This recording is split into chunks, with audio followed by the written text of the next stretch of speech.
Buenas gente y bienvenidos al canal. Hoy vamos a hablar sobre un fenómeno muy interesante que ocurre en la comunicación humana, el blurting. Quizás hayas escuchado este término recientemente, especialmente en contextos educativos o psicológicos. Pero, ¿qué significa realmente blurting? Exactamente, ¿qué es el blurting? ¿Por qué pasa? ¿Es un problema real o simplemente es una moda? Y sobre todo, ¿qué dice la ciencia al respecto? En este vídeo voy a intentar explicarte qué es el blurting, por qué ocurre, cómo afecta a la vida social y académica y estrategias eficaces para gestionarlo, todas basadas en evidencia científica. Así que si alguna vez has dicho algo sin pensar o conoces a alguien que le ocurra, pues asiduamente, no solo ocasionalmente, este vídeo es para ti. El término blurting proviene del verbo inglés to blurt, que significa soltar o decir de golpe. En psicología, blurt out implica expresar una idea, comentario o pensamiento sin filtro, sin pensar en el momento y sobre todo sin considerar las consecuencias sociales. Y esto puede ocurrir en varios contextos: en clase, en una conversación normal, en una reunión o incluso en redes sociales. Imagina esto. Tú estás en clase y el profesor hace una pregunta. Antes de que pienses, ¡boom!, sale la respuesta. Y eso es blurting. No siempre es algo negativo, pero puede causar malentendidos, conflictos o estrés social. Para entender el porqué del blurting, debemos hablar de neurociencia y sobre todo del procesamiento cognitivo. Lo primero que vamos a hablar va a ser del control inhibitorio. Según estudios en neuropsicología, el control inhibitorio es la capacidad del cerebro para suprimir respuestas impulsivas. Científicos como Berkeley en 1997 han demostrado que estas funciones se localizan entre otras áreas, sobre todo en la corteza prefrontal, que es la parte del cerebro encargada de la planificación, la reflexión y sobre todo del autocontrol. Cuando el control inhibitorio no funciona de manera óptima, tendemos a responder rápido sin evaluar las consecuencias. Esto está documentado sobre todo en investigaciones sobre el trastorno de déficit de atención e hiperactividad, y el desarrollo infantil en funciones específicas. Además, también tiene su base científica en investigaciones sobre la impulsividad en contextos sociales.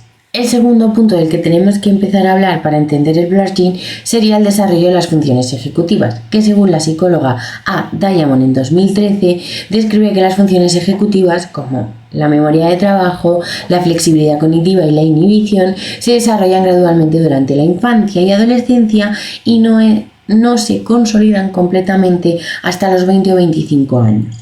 Eso explica el por qué niños y adolescentes son más propensos al blurting y por qué las personas con estrés, ansiedad o falta de sueño lo experimentan con mayor frecuencia. Y el tercer punto, pero no menos importante para entender el blurting, sería la emoción y la dopamina.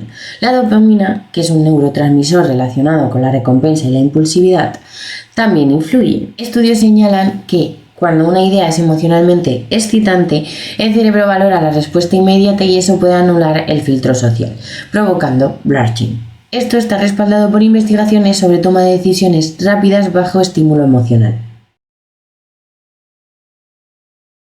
Vamos a hablar ahora de algunos ejemplos que se pueden dar en la vida real para que lo veamos un poco más claro. El primer ejemplo, sitúate en una clase.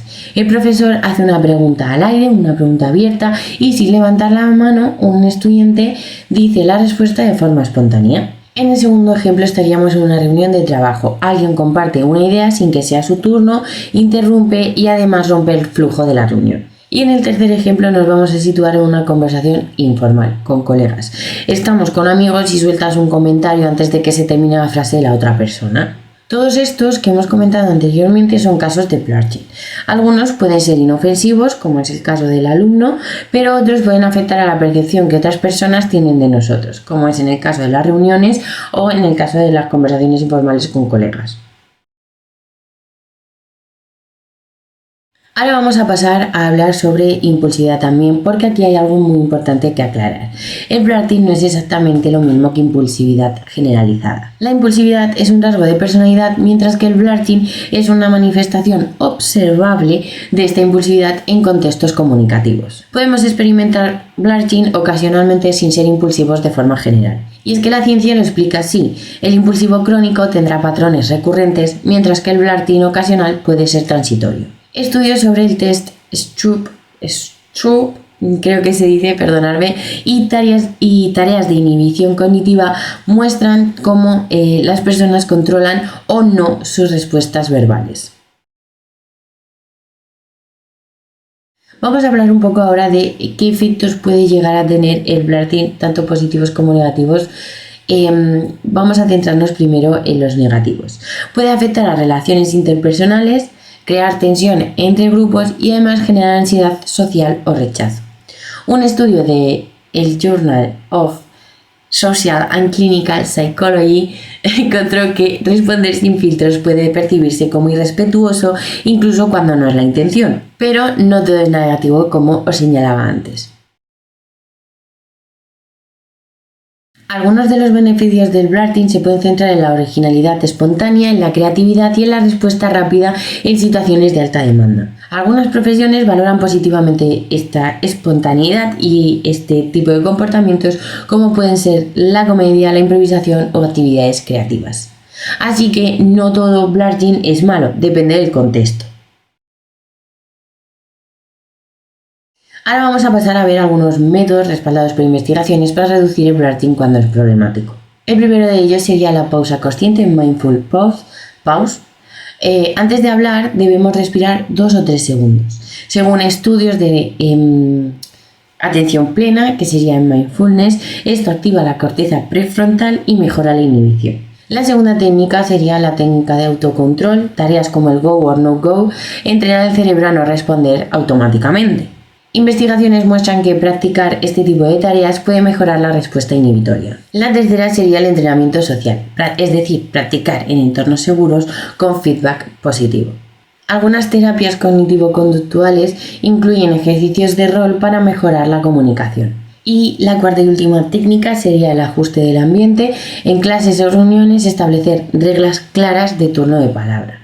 Esto reduce la impulsividad social y mejora la atención. Y en resumen podríamos decir que el blurting es una respuesta verbal impulsiva, tiene base neurológica y cognitiva, es común en diferentes contextos y además pueden tener efectos tanto positivos como negativos. Y lo más importante es que hay estrategias respaldadas por la ciencia para gestionarlo. Si este vídeo te ha resultado útil, te invito a que le des like, te suscribas y compartas con alguien que necesite entender mejor este fenómeno. También te invito a que dejes en comentarios si te ha pasado a ti alguna vez o conoces a alguien que blurchea. Vamos a utilizar este, pero blurchea, ya está. Y como siempre, nosotros nos miramos. Despídete, Tundra. Hasta la próxima.